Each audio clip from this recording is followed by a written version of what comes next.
너는 내게 부르짖으라. 내가 알지 못하는 크고 은밀한 일을 내게 보이리라. 아멘. 하나님 입김을 들이마시고 기도 입김이 서리도록 기도하며 크고 은밀한 세계로 들어가자. 아멘.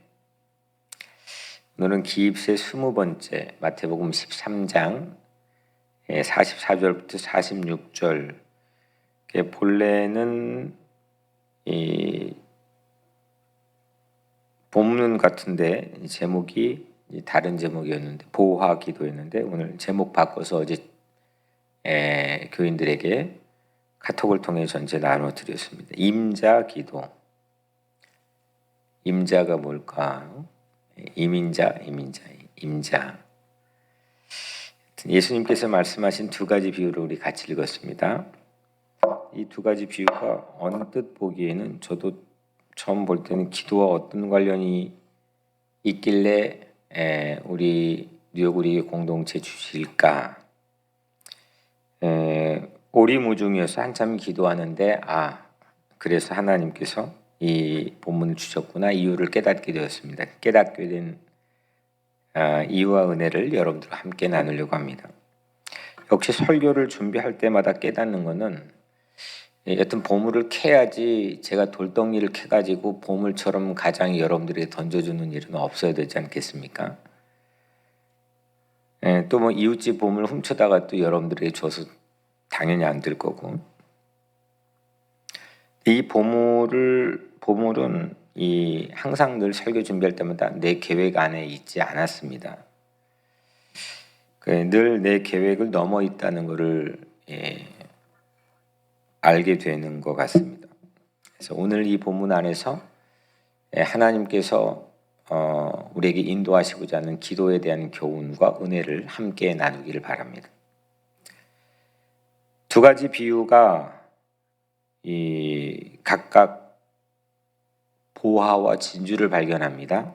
첫 번째 보화와 진주를 발견합니다. 두 번째 그걸 구매합니다. 세 번째 소유자가 됩니다. 이 세 가지의 절차는 동일한 패턴입니다. 두 가지의 이 이야기가 동일한 패턴인데도 불구하고 차이가 발견되더라고요. 차이가 발견되는데 보화는 우연히 발견한 듯 보입니다. 근데 진주는 상인이 아예 애당초 그 값진 진주를 찾아다니다가 마침내 발견합니다. 그러니까 보화는 우연이고 진주는 마침내입니다. 큰 차이가 있을까 싶어 엄청난 차이입니다. 제 설교 준비도 그럴 때가 많은 것 같습니다. 우연한 것 같지만 결국 찾다가 일 때가 있고 기도도 그렇습니다. 기도는 오랫도록 숨겨진 보화 곁을 그냥 그게 보화인지 모르는 거 그냥 옆에 왔다 갔다 하다가 어느 날 문득 우연히 찾아버린 기도하다가 기도를 하시는 분들은 충분히 알게 되리라 생각합니다. 44절 천국은 마치 밭에 감추 있는 보화와 같으니 사람이 이를 발견한 후 거기에 있을 거라고 짐작하고 시작한 일일까요? 아닐까요? 짐작 못하고 지금 시작한 일입니다.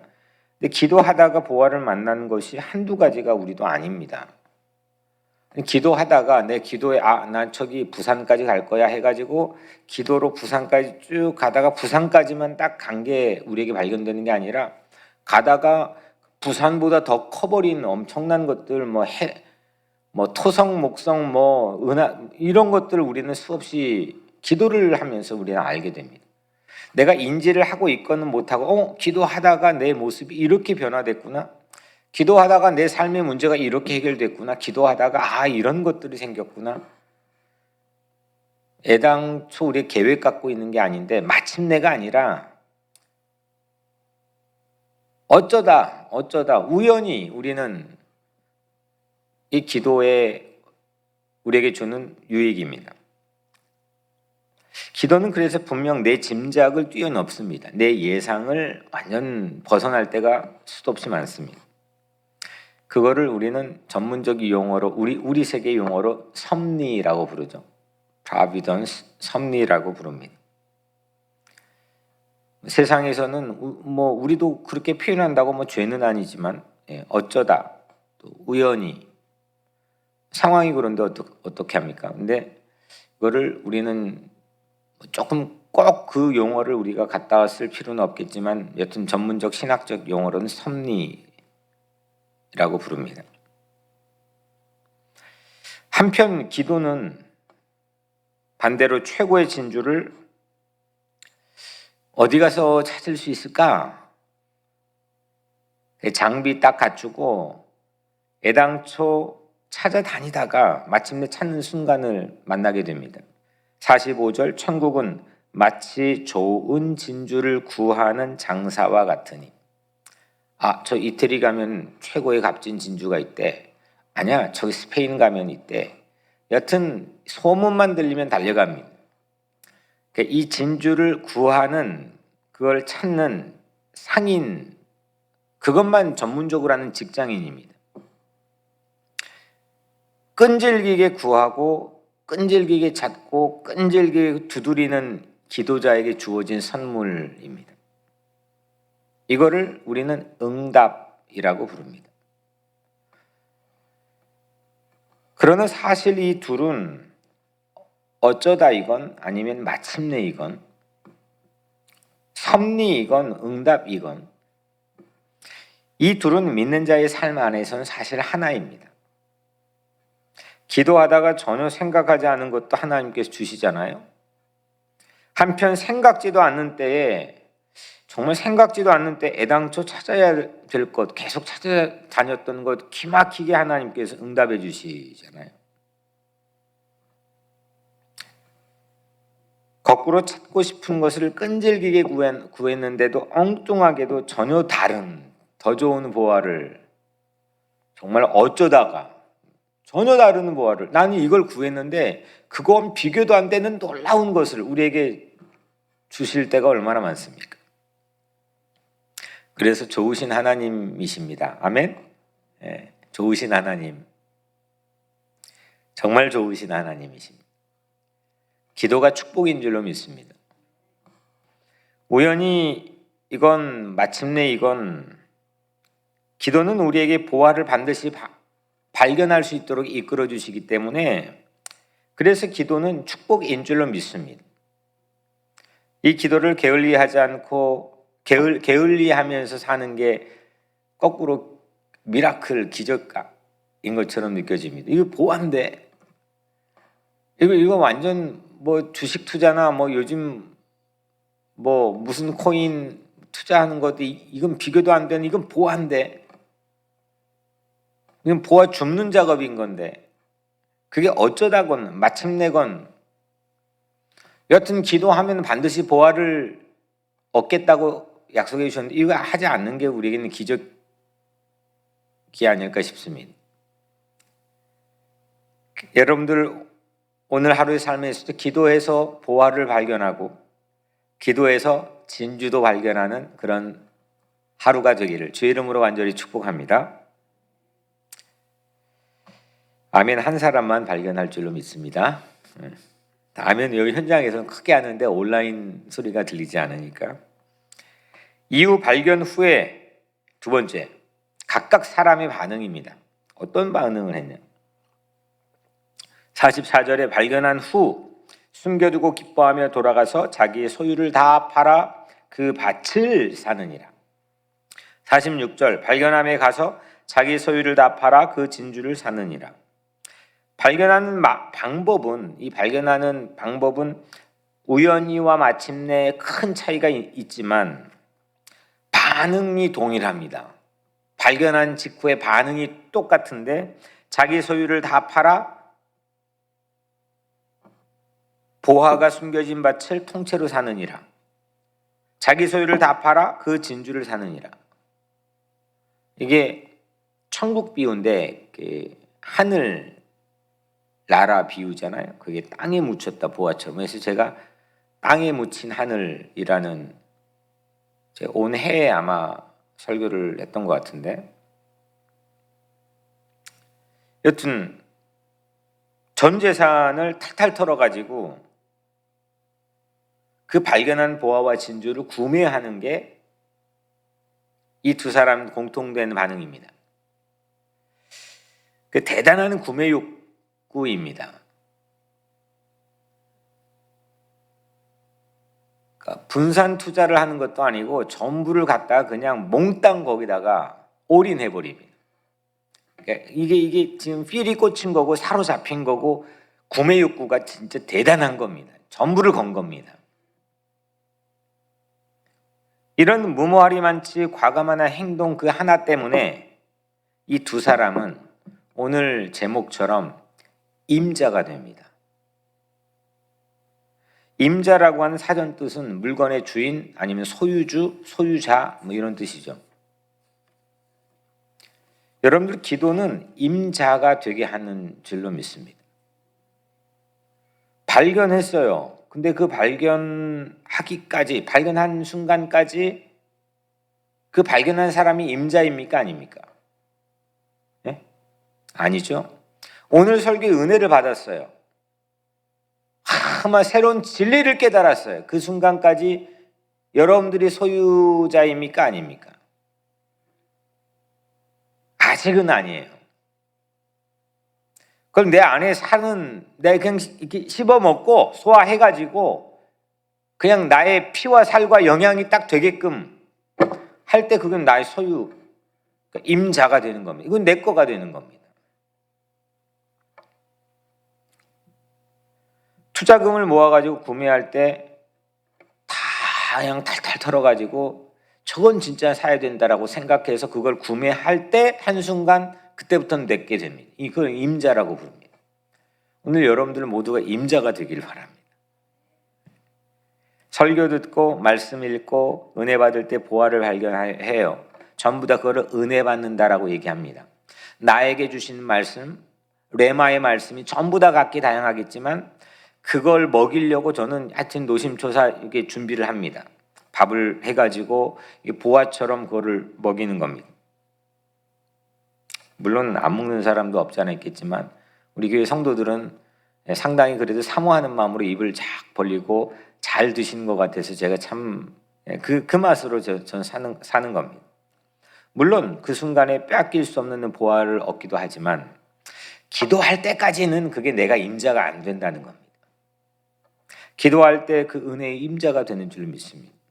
매 순간은 부어주시는 보화를 어쩌다가 발견했건 아니면 끝까지 두드리다가 결국 마침내 발견했건 그 발견한 게 내 임자가, 내가 임자가 되게 하는 것은 기도입니다. 기도하다가 불현듯 임자가 됩니다. 기도가 깊어지면서 그게 내게 됩니다. 그건 빼앗길 수 없는, 흔들릴 수 없는 그런 내게 됩니다. 기도하다가 또 마침내 임자가 됩니다. 그렇게 구했는데 그 오랜 시간 이루어지지 않았던 결국 내가 임자가 되는 그 순간이 있습니다. 기도하지 않으면 발견만 할 뿐, 이해만 할 뿐, 행동하지 않습니다. 임자가 되지 않습니다. 임자가 안 되는 게 아니라 임자가 못 됩니다. 내 모든 것을 다 팔아 샀을 때 임자가 되는 것처럼 임자가 되기까지 기도하시길 축복합니다. 결국 그것이 기도 입김이 서리기까지 아니겠습니까? 발견했어요. 이해했어요. 그거. 근데 그건 공중에 떠다니는 다른 사람 거예요. 아니면 어디에 묻혀 있는 거예요. 아직 내 게 아니에요. 그거 이해하는 거예요. 설교를 하면은 알았다는 거예요. 그럼 뭐 알았다는 말이 무슨 필요가 있어요? 근데 이해했다는 건데, 근데 그 설교를 듣기 전에 그 본문 가지고 해보라고 하면 전혀 그거 안 나오는 거거든요. 들을 땐 전부 다 이해해요. 그래서 그 좋은 학생들은 그걸 반드시 기록해요. 그 집에 가서 복습을 하고 그거에 맞게끔 문제를 풀어봐요. 그게 내 개가 되는 거예요. 어떤 문제가 나와도 푸는 거예요. 근데 수업 시간에 듣기만 해요. 가끔 산도 쳐다보고 졸기도 하고 듣게 해요. 그거 알죠. 절대 그 다음 시험 문제 해면 못 풉니다. 그걸 붙들고 그 말씀을 붙들고 그 말씀이 외워질 때까지, 그러니까 이를테면 주일 설교 본문을 잡으면, 새벽 설교 본문을 잡으면 저는 거의 외울 때까지 기도하고 반복하고 읽습니다. 내가 임자가, 이 말씀이 임자가 되어야 되니까. 그래야 그걸 뚫고 그 깊이에 있는 보화가 나에게 문을 열어주고 말을 걸어주는 거예요. 모든 매사에 하는 일이 저는 마찬가지라고 생각합니다. 기도 입김이 서리기까지 이런 거 아니겠습니까? 소유주가 될 때까지 내가 진짜 지금 모자라면 투자금을 더 모아서라도 임자가 될 때까지 기도를 시작해서 기도를 쉬지 않아야 된다는 겁니다. 그런 말이 있죠. 임자 만났네. 임자 만났네. 임자 만났네 그 말인 게, 이게 딱 네 거다 이거 아닙니까? 딱 네 것일 수밖에 없는 그 보화를, 그 진주를 여러분들 기도를 통해서 꼭 만나게 될 줄로 믿습니다. 세 번째로, 그렇다면 첫 번째가 뭐였죠? 어쩌다 마침내 이 두 가지 차이가, 발견한 차이가 있지만 결국은 보화를 발견한다는 거고, 두 번째는 임자를 만나, 임자가 되는 거는 내 그 구매할 때 발견만 하는 게 아니라, 이해만 하는 게 아니라 구매할 때 임자가 되는 거예요. 세 번째는, 그럼 발견한 보화와 진주가 뭐냐 이겁니다. 밭에 감추인 보화와 극히 값진 진주 하나. 이게 뭐냐 이겁니다. 대단한 보화하고 상상도 못한 순도 높은 값진 진주. 이게 뭐냐 이겁니다. 예수님이 선포한 천국 복음입니다. 이게 천국은 이거와 같으니, 그러니까 하나님 나라의 복음, 하나님 나라의 복음, 이게 바로 진주이고 이게 바로 보화입니다.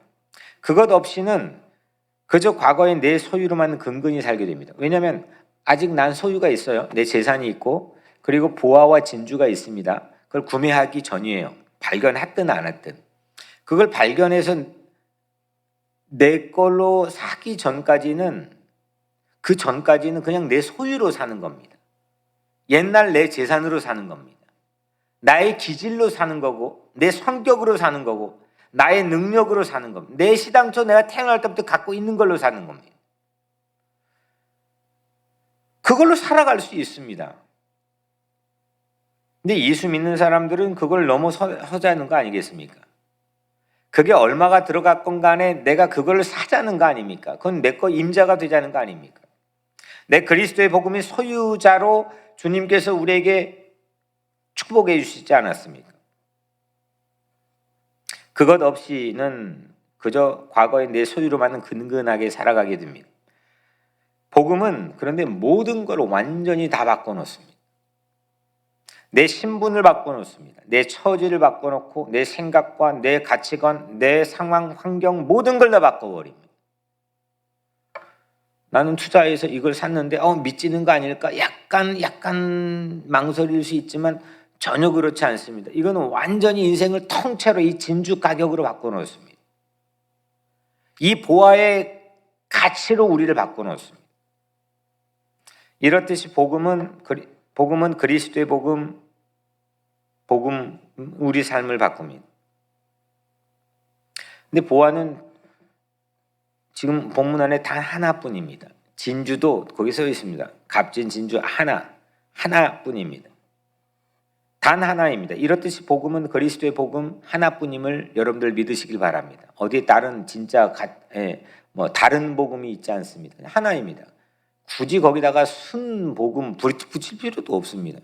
가짜가 있다고 생각하니까 거기다가 순 이렇게 넣는데 그럴 필요도 없습니다. 복음은 하나입니다. 오직 예수 그리스도의 복음입니다.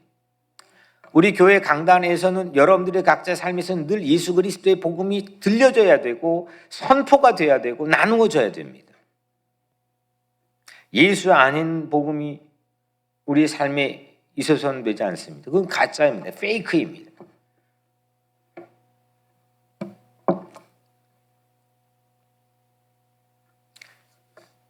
이 보화와 진주에 완전히 눈이 뒤집어질 정도로 사로잡힌 두 사람. 그 두 사람처럼 복음에 사로잡히는 우리가 되었으면 좋겠습니다. 이때 발견하는 이해, 발견했어요. 아, 여기 물이 있구나. 발견했어요. 이건 이해입니다. 언더스탠딩입니다. 이거를 먹을 때 임자가 되는 겁니다. 그러니까 이해를 넘어서 행동이 나오는 겁니다. 바로 이때 사로잡혔을 때. 복음은 그럴 만한 차고도 넘치는 가치가 충분합니다. 마태복음 19장 29절 내 이름을 위하여 집이나 형제나 자매나 부모나 자식이나 전토를 벌인 자마다 여러 배를 받고 또 영생을 상속하리라. 아멘. 가족을 이거 말씀 듣고 막 가족 버리고 막 신학하고 가족 버리고 어디 나가 전도하고 그러라는 뜻이 절대 아닙니다. 이게 예수님이 그럴 만한 일을 말씀을 하실 분도 아니고요. 이 말 뜻은 뭐냐면 그만큼 천국 복음의 가치가 있다는 걸 말하는 겁니다. 여러 배를 받고 영원한 삶조차 상속으로 받을 만한 그 가치가 그리스도의 복음이라는 걸 여러분들 믿으시길 바랍니다. 그 가치를 아는 사람은 다음과 같은 행동 안 할 수가 없습니다. 마태복음 11장 12절 말씀에 천국은 침노를 당하나니 침노하는 자가 빼앗으리라. 뭘 걸고라도 사기도 하지만 뭘 걸고라도 침노하는 게 천국이라는 겁니다. 그만큼 반짝반짝 빛나는 어마어마한 가치가 그리스도의 복음이고 천국이라는 겁니다. 여긴 자본주의 경쟁을 말하는 것이 아닙니다. 그만큼의 가치가 있다는 겁니다. 전 재산을 다 팔아서라도 사지 않으면 그건 바보 되는 것이 그리스도의 복음입니다. 기도는 기타 모든 것에 응답이 되기도 하지만 기도하면 하나님 내 자녀를 위해서 기도하고 교회를 위해서 기도하고 나라를 위해서 기도하고 하나님 내 건강 하나님 나 오늘 주차할 곳 여러 가지를 위해서 우리 기도하는 것도 응답되지만 기도하다가 찾고 임자가 되는 가장 커다란 보화는 그리스도의 복음인 줄로 믿습니다. 나를 죄 가운데를 구원하여 사하시고 나를 그리스도의 귀한 제자가 되어 하나님 자녀로 살게 만드는 이 그리스도의 복음이 내가 만나게 될 최고의 보화인 줄로 믿습니다. 그 복음을 소유한 자가 되는 겁니다. 그 복음의 임자가 되는 겁니다. 그리스도의 복음을 빼앗기지 않도록 여러분들 각자에서 임자 되는 기도를 드리시기를 주의 이름으로 축복합니다. 정리해보면 첫 번째, 기도 시작하면 우연이든 마침내든 보화를 발견한다. 두 번째, 기도는 발견에 그치지 않고 임자가 되게 한다. 그걸 구매해서 임자가 되어야 된다. 셋째, 기도는 진주와 같은 그리스도의 복음의 소유자로 우리를 살게 한다. 마지막 네 번째, 오늘 이 메시지의 목표입니다. 메시지의 클라이막스입니다. 지금까지는 기도하면서 우리가 복음의 임자로 살게 된다는 겁니다. 그걸 우리가 나눴습니다. 그런데 기도하며 얻는 은혜는 진짜 은혜는 따로 있습니다. 심지어 내가 복음의 소유자가 됐다는 것 넘어서는 기도하면서 내가 임자가 되지만 기도하며 내 임자를 만납니다. 아버지 하나님이 내 인생의 참 임자이신 것을 기도하면서 우리는 만나게 됩니다. 성령께 내주하셔서 우리를 이끌어 가신 그 기도하는 기도의 맥에서 우리는 나의 임자를 만납니다. 내게 속하는 모든 소유권은 나의 주권은 오직 하나님께 속해 있다고 하는 이 놀라운 은혜는 기도하면서 받습니다. 내 인생의 임자가 하나님임을 깨달을 때 우리에게는 말할 수 없는 평안과 은혜와 기쁨이 나에게 밀려옵니다. 그거 받기를 주의 이름으로 축복합니다. 발견했다는 것을 아는 고수들, 제가 가만히 보면 이 고수들이 있거든요. 뭘 발견하는. 근데 그 발견했다는 것을 아는 진짜 고수들은 거꾸로 내가 발견되어졌다라고 고백합니다. 내가 그걸 발견한 게 아니라 그건 내가 발견되어졌다고 얘기합니다. 스포츠건 뭐든 어떤 문화든 사실 진짜 고수들은 이 레벨에 올라갑니다. 거꾸로 내가 발견되는 더 고차원을 깨닫게 됩니다. 설교 준비하면서 다음 제가 소개할 말씀 받았을 때 나도 모르게 와 하고 탄성을 질렀습니다. 빌립보서 3장 7절 9절 무엇이든지 내게 유익하던 것을 내가 그리스도를 위하여 다 해로 여길 뿐더러 또한 모든 것을 해로 여김은 내 주 그리스도를 아는 지식이 가장 고상하기 때문이라. 내가 그를 위하여 모든 것을 잃어버리고 배설물로 여김은 그리스도를 얻고 발견하고 그 임자가 되는 겁니다. 그리스도를 얻고, 여기까지는 내가 발견하는 겁니다. 다음을 보십시오. 그리스도를 얻고 모든 것을 잃어버리고 배설물로 여김은 그리스도를 얻고 그 안에서 발견되려 함이니. 아멘. 바로 이겁니다. 바로 이거죠. 내가 발견하기 위해서 막 이렇게 어쩌다건 마침내건 막 기도하고 막 찾아다니 최선을 다했지만 모든 걸 해로 여기고 모든 걸 잃어버리는 그 순간에, 나의 전 재산을 다 팔아버려서 하는 그 순간에 그 보화가 나를 발견하는 겁니다. 그래서 바울은 발견되려고 했다는 겁니다. 과거에 유대계에 속했을 때는 발견하려고만 머물렀던 자기 의에 빠져 있었다면, 이제는 하나님의 의라고 하는 새로운 신조어를 세상에 내놓으면서 내가 발견되어졌다는 겁니다. 내가 의롭게 되어졌다는 겁니다. 하나님의 눈에 발견된 여러분들 되기를 주의 이름으로 축복합니다. 예수 그리스도의 팔에 안겨지게 되는 여러분들 되기를 주의 이름으로 축복합니다. 말할 수 없는 탄식으로 여러분들 안에서 여러분들을 발견하여 여러분들 대신 기도하게 하시는 성령님 안에 발견되어진 여러분들 되기를 축복합니다. 하나님의 참 자녀로 내가 발견되어지고 예수 그리스도의 참 제자로 내가 발견되어지는 것, 이게 바로 기도의 능력인 줄로 믿습니다. 첫 번째, 오늘 기도를 시작하면 우연이건 마침내건 보화를 발견한 줄로 믿습니다. 두 번째, 기도는 발견에 그치지 않고 임자가 되게 합니다. 세 번째, 기도는 오직 그리스도의 복음의 임자로 살게 합니다. 네 번째로, 기도는 내가 그리스도의 복음 안에서 발견되어지는 겁니다. 이 기도로 입김서리도록 오늘 하루 승리하는 기도자가 되기를 주의 이름으로 축복합니다. 오늘 하루 기도하시는데 기도하며 보화를 발견하게 하소서, 기도하며 임자가 되게 하소서, 기도를 통해 복음의 임자로 살게 하소서, 기도하다 복음 안에 내가 발견되게 하소서. 이 네 가지 말씀 잡고 기도하시고, 기도 수첩에 하나님의 생각과 응답들을 여러분들 기도하게 쓰게 해달라고, 또 이 기입세를 통해서 성령의 부흥의 역사가 온라인이건 각 가정이건 교회 현장이건 있게 해달라고 기도해 주시고, VBS 이제 이 모레부터 시작하는데 하나님 어린이 30명, 교사 14명, 학부모 9명, 총 53명에게 성령 충만하는 기회를 주시고 기도하고 축복하는 우리까지 은혜 달라고 기도해 주시고, 그리고 우리 이영애 권사님 오늘 한국 출발하는데 영육간에 잘 지켜달라고 기도해 주시고, 모든 분들 아픈 분들의 회복을 위해 기도해 주시고, 제가 기도하고 하루 시작하겠습니다. 은혜로우신 아버지 하나님 감사합니다. 오늘 보화와 진주의 비유를 말씀해 주신 걸 감사합니다. 이 말씀이 우리 삶의 보화가 되게 도와주시고 그 보화의 임자가 바로 우리 각자 자신이 되게 도와주시고, 기도하다가 발견되는 이 놀라운 보화의 임자가 되게 도와주시고, 하나님은 그리스도의 복음의 임자로 우리가 살게 도와주시고 우리가 발견되게 하여 주옵소서. 예수 그리스도의 이름으로 간절히 기도드리옵나이다. 아멘.